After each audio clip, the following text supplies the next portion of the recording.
Msikilizaji msahaulifu, ndugu mpendwa wai, kwa maono ya mwisho niliyopewa, nilioneshwa kuwa hujielewi mwenyewe.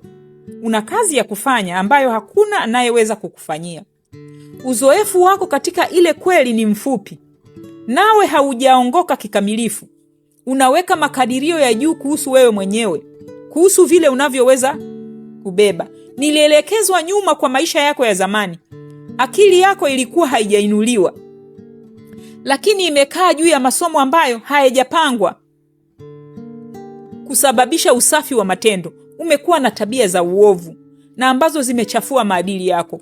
Umekuwa karibu sana na jinsia nyingine na hujawa na mwenendo wa kiasi na staa.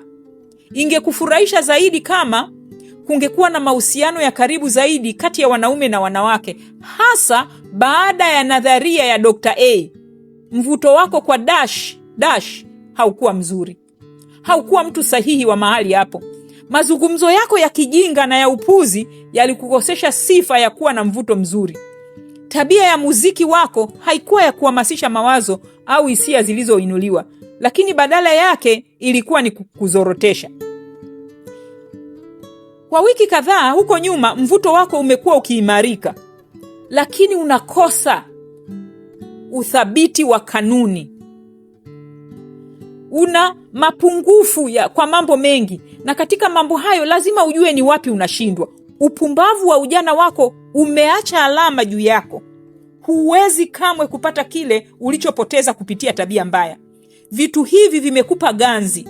Busara zako kwa vitu vitakatifu havitambuliki au kubainishwa wazi.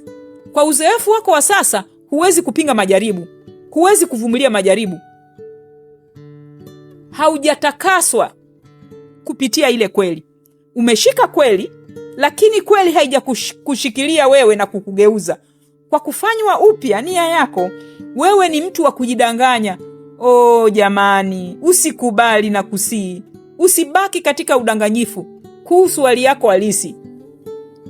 Hujahisi usadikisho kwa kina kwa sababu ya dhambi zako. Na kwa unyenyekevu, umtafute Bwana kwa uchungu wa moyo. Kisha makosa yako yafutwe. Usingeweza kuona kwamba njia zako zilikuwa za dhambi sana mbele za Mungu. Kwa hivyo kazi ya matengenezo haijafanywa kutoka moyoni mwako. Umejivika mavazi ya kujiona mwenye haki yako mwenyewe, mavazi ya kufunika ulemavu wa dhambi. Lakini hii sio dawa. Hujui uongofu wa kweli ni nini. Mtu wa kale hajafa bado ndani yako. Una sura ya utaua, lakini nguvu ya utakaso ya Mungu haipo. Unaweza na unaongea na kuandika vizuri, na kwa kadri maneno yako yanavyokwenda yanaweza kuwa sahihi, lakini lugha ya kweli ya moyoni haijazungumzwa.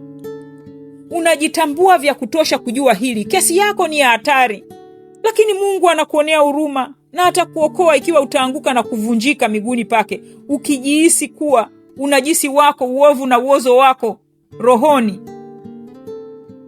Mungu atakusaidia. Ni nguvu inayobadilisha. Ndugu yangu, sitaki kukukatisha tamaa, bali kukuongoza kuchunguza nia yako na kutenda kama kwa nuru ya umilele.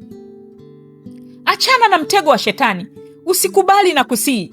Usiongoze mtu yoyote akufikirie wewe katika nuru iliyoinuliwa zaidi kuliko vile unavyoweza kuibeba.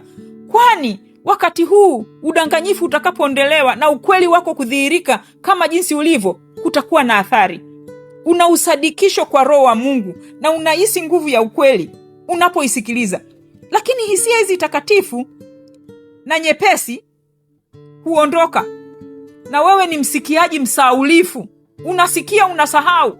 Haujasimikwa, haujaimarishwa na kutulia katika ukweli. Hujapata uzoefu wa ushawishi wake Bwana wa utakaso. Umefikiria ni bora kwa shauku yako kukubali ukweli, lakini bado haujapata na mvuto wake kukutakasa wewe. Sasa tungekusihi usidanganyike.